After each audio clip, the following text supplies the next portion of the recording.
4 degrés. Ouais, ça caille ce matin. Bon, en tout cas, ils nous ont laissé dormir sur le petit parking, là, c'était super sympa.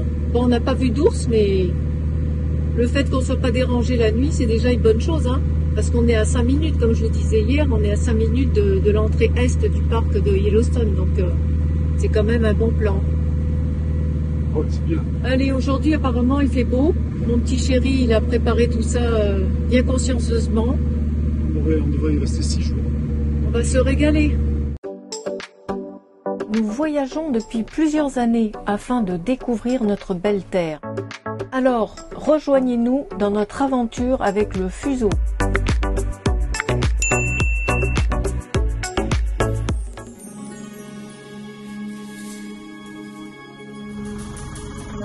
Fishing Open et Madison Food. Yellowstone occupe tout le coin nord-ouest du Wyoming et empiète légèrement sur le Montana et l'Idaho. Situé sur une caldeira formée par une gigantesque explosion volcanique il y a plusieurs milliers d'années, le parc a une altitude moyenne de 2400 mètres. Le fuseau dans la neige, c'est trop beau.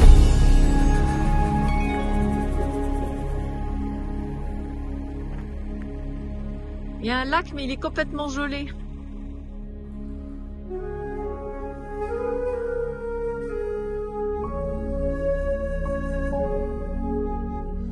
Il faut savoir que Yellowstone est divisé en 8 grandes zones. Donc vous avez Yellowstone Lake Area, Westham Area et Old Faithful Area au sud.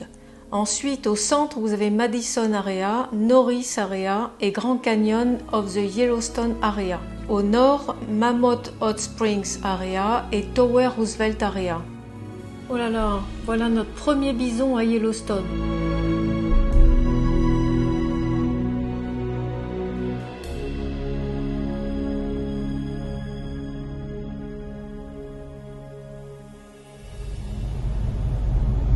Il est en train de dégeler. Ouais. Ces pauvres arbres là-bas. Complètement brûlés. Le résultat de l'incendie de 1989.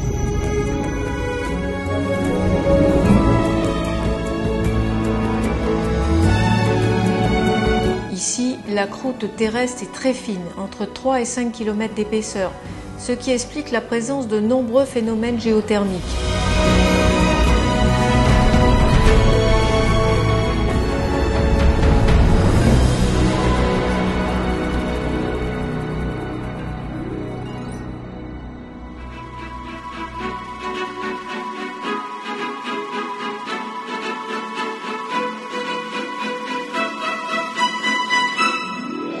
Là, on est à Mud Volcano Area. 20 km, intéressant.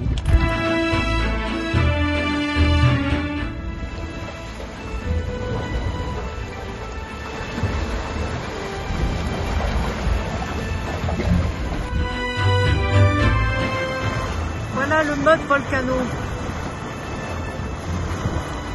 Un volcan de boue.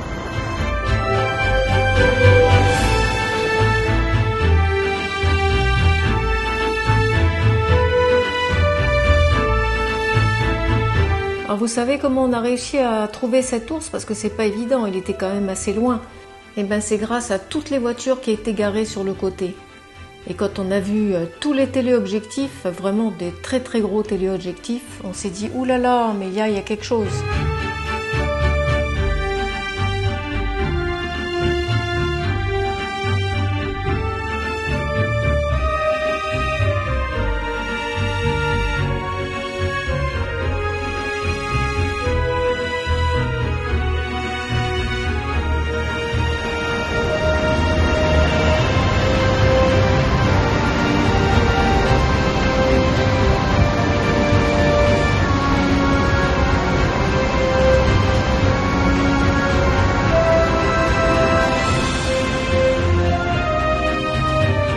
Le nom Yellowstone, pierre jaune en français, provient de la couleur des rochers du Grand Canyon de Yellowstone, vallée en V, qui a été formée lors des dernières glaciations avant d'être fortement érodée par la rivière Yellowstone.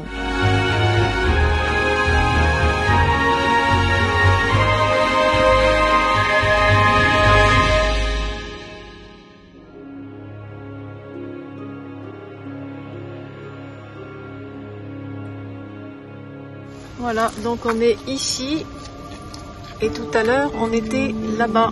Bon, ici c'était fermé. Et là on a fait toute la petite rando avec la cascade hein, que vous avez pu voir. Voilà. Artist Point. Yellowstone. Ouais, la rivière.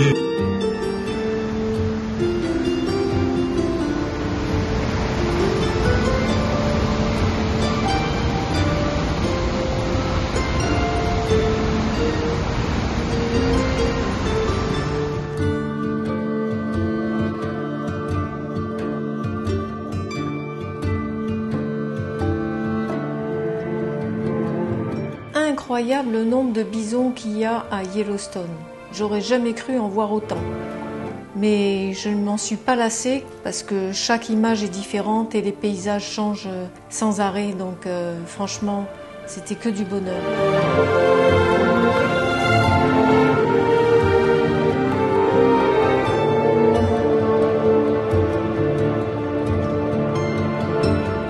Alors ça y est, on y est sur le Old Faithful et tout le monde attend le démarrage du geyser. On a demandé 9h07 et on est arrivé à 9h02. On a vraiment beaucoup de chance quoi, hein, parce qu'on peut attendre jusqu'à 90 minutes qu'il démarre. Alors va-t-il monter? Alors pourquoi c'est le plus populaire? Parce que toutes les 1h30, son jet sort de terre. Hein. Comme tu as dit, une hauteur dans les 40 mètres à peu près. Moyenne, ouais. 40 mètres. Alors d'où vient le nom geyser? Ça vient d'Islande, c'est un mot anglais. Voilà, parce qu'en Islande, il y en a pas mal avec la Nouvelle-Zélande. 3 pays qui sont bien chargés en geyser. Ici, il y en a 70 là. Alors on attend quelques secondes, quelques minutes.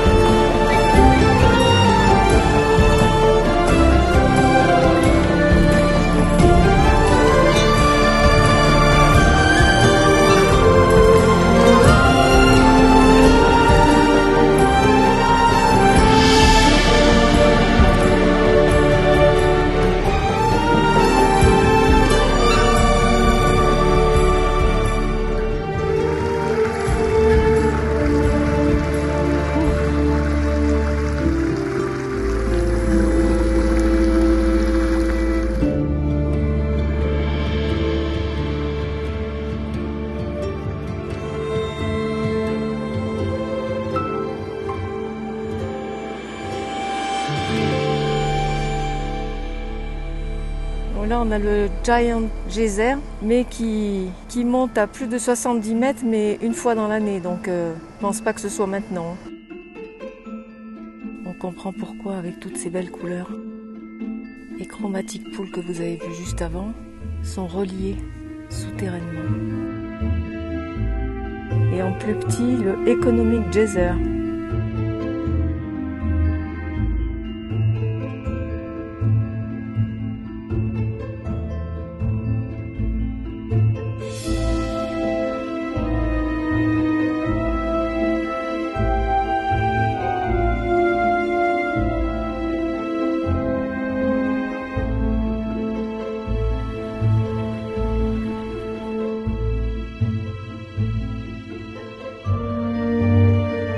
Ces couleurs sont produites comme à beaucoup d'endroits dans le parc par des micro-organismes, des bactéries, qui se développent et vivent dans les eaux chaudes. Suivant la température de l'eau, le type de bactérie diffère et donne une couleur différente.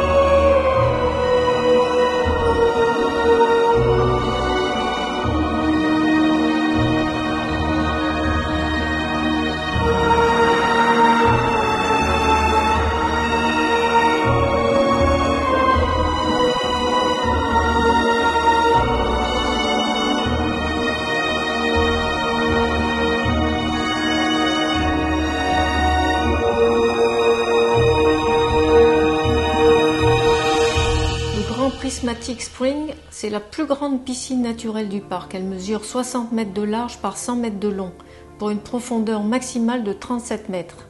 Et toutes les couleurs de l'arc-en-ciel sont présentes dans cet immense œil de Yellowstone.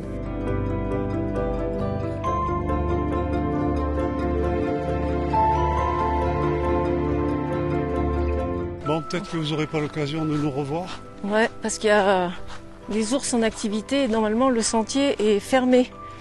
On s'est permis de l'enfreindre parce qu'on a vu des gens monter sur la colline pour voir le prismatique d'en haut. Et pourquoi tu cours si vite là? Hein? T'as peur de te faire bouffer? Ma seule bombe pour l'ours, c'est ça. Voilà ma seule défense. On arrive bientôt et on est les seuls sur le sentier. On n'a pas encore vu d'ours, mais bon, on balise un peu quand même. Seul au monde.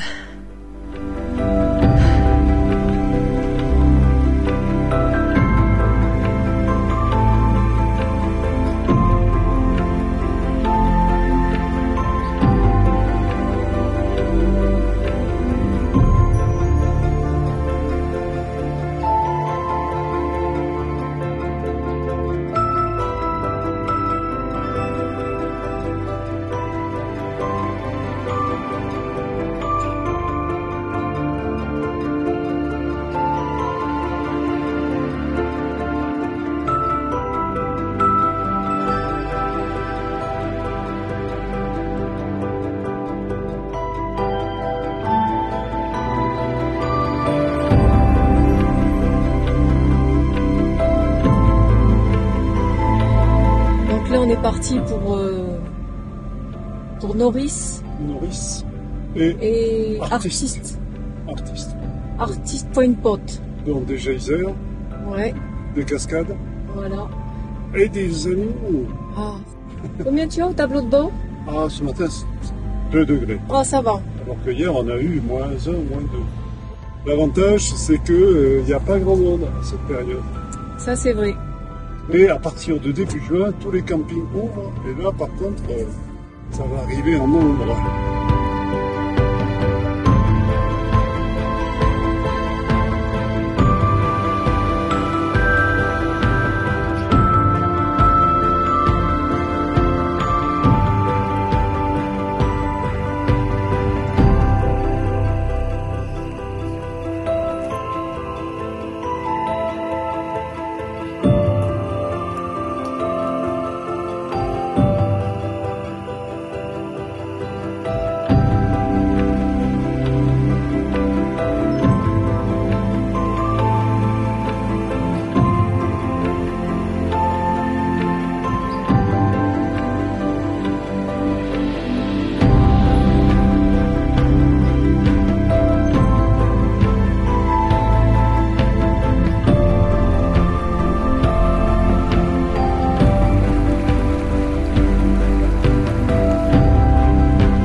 Ils vont faire toute la route. C'est ce qu'ils disaient. Des fois, il y a 1 heure d'attente. Hein.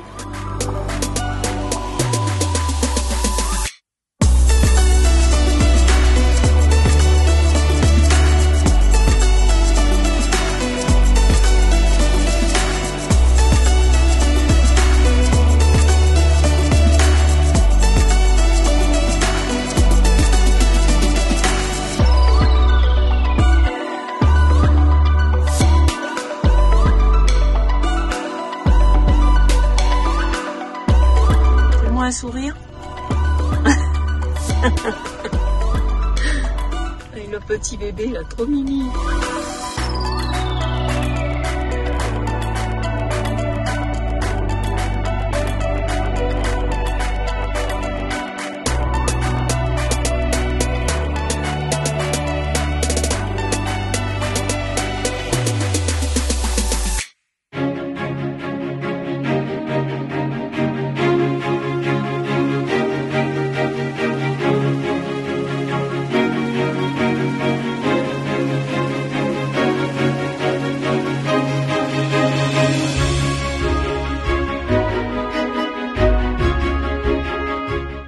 On entame le quatrième jour et on est à Mammoth Area. Pour voir ces magnifiques vasques que vous pouvez voir derrière. Les concrétions calcaires. Voilà, qui rappellent le site de Pamukkale en Turquie. Voilà, ben on va vous montrer tout ça. Hein. Et après, on va se diriger vers la vallée de la mort. Pour y voir quoi? Et pour y voir des loups. Ah, des loups. Et peut-être des ours, on va voir. Hein. Ah oui.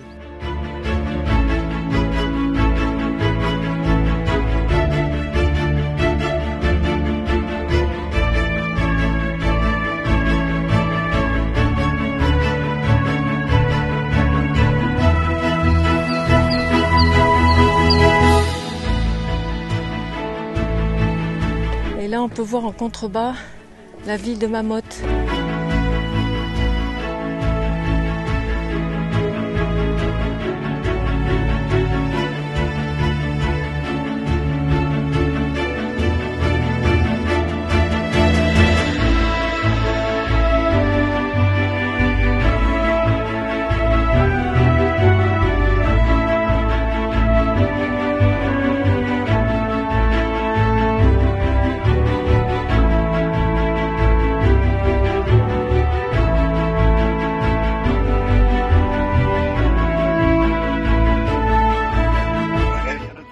Non, nous on était le premier bateau post-Covid. Du coup, ça faisait 2 ans qu'ils avaient faim, les mecs. Alors je vais te dire, ah bah oui, mais ça faisait 2 ans qu'ils attendaient le premier camion.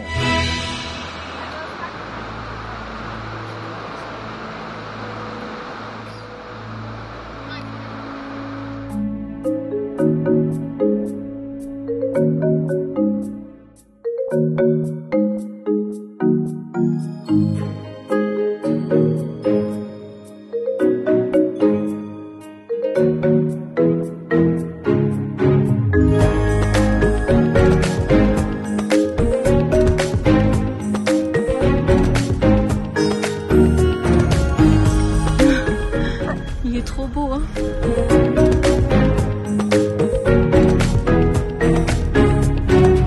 Alors là, ça a été un moment vraiment magique parce que l'ours noir est descendu et s'est retrouvé à quelques mètres du truck.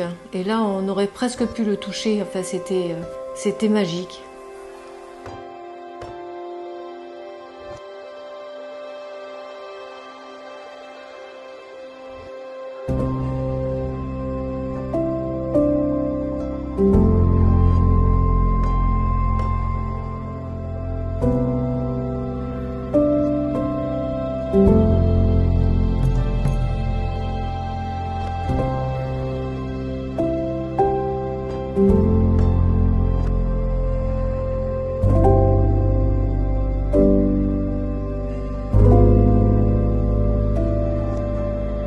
Des loups, des loups, des loups. Bon, il y en avait, hein, mais mon appareil ne me permet pas. Ouais. Et ouais, mais bon, je les regardais dans un super télé, je vais te dire qu'ils étaient tout petits. Hein. En tout cas, c'est bien vert ici. Hein. Allez, là-bas.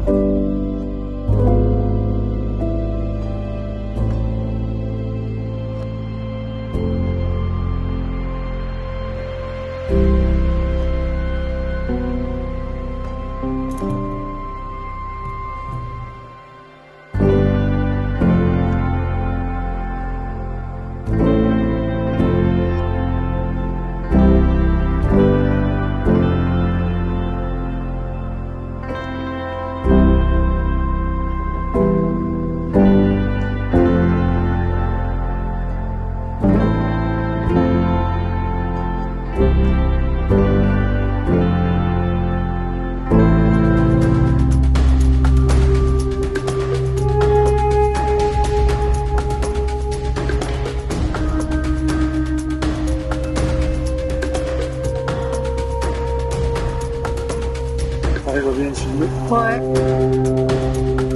Alors là, à notre grande stupéfaction, voir un grizzly juste à côté des bisons.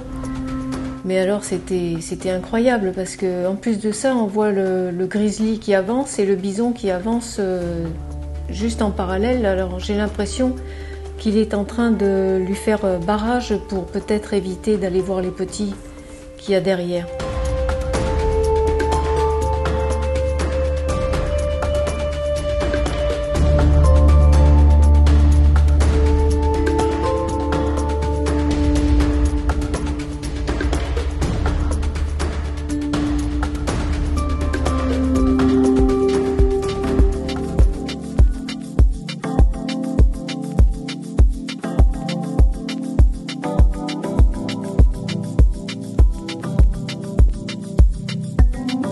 Donc là, on revient de l'extérieur, étant donné qu'on n'avait pas de camping ce jour-là. Et au petit matin, très très tôt, c'est comme ça qu'il faut faire pour voir des animaux sauvages. Hein. Et là, qu'est-ce qu'on voit?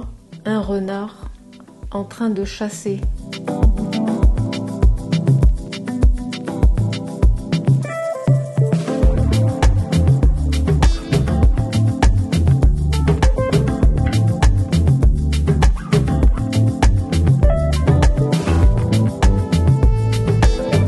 On peut voir une maman bison qui vient juste de mettre bas et on voit le petit encore dans sa poche.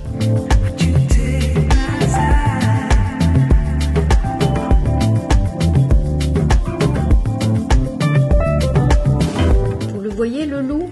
La toute petite tache blanche qui se déplace sur mon image. Et ben c'est là qu'on regrette de ne pas avoir un téléobjectif. Franchement, oh quel dommage. Mais bon, on en aura quand même vu un.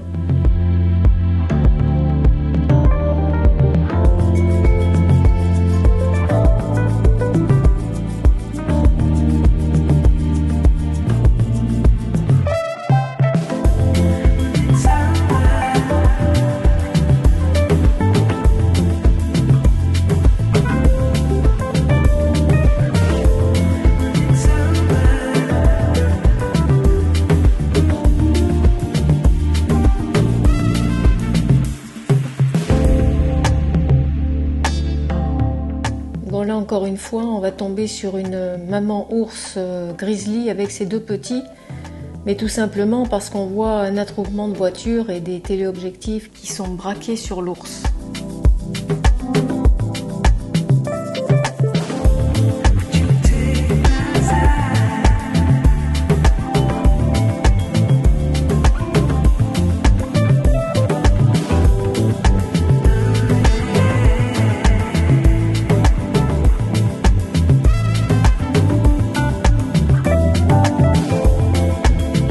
Seulement après avoir visionné mes vidéos que j'ai pu me rendre compte qu'en fait l'ours était en train de manger une carcasse avec ses petits. Donc c'est bien carnivore.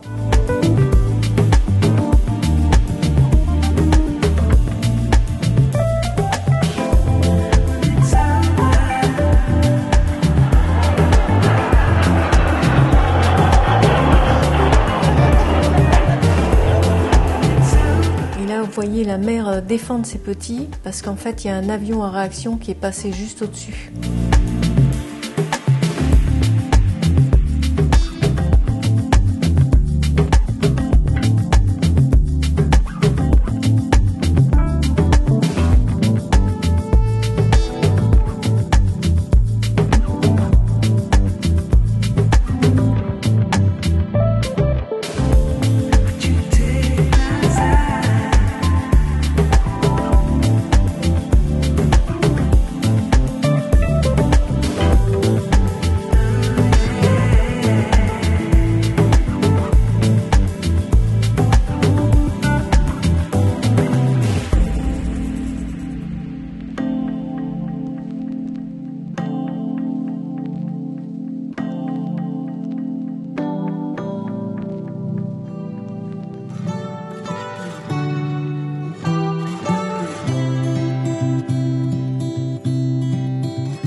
5e jour et dernier jour, on passe au camping Madison. Dernier soir, je dois dire.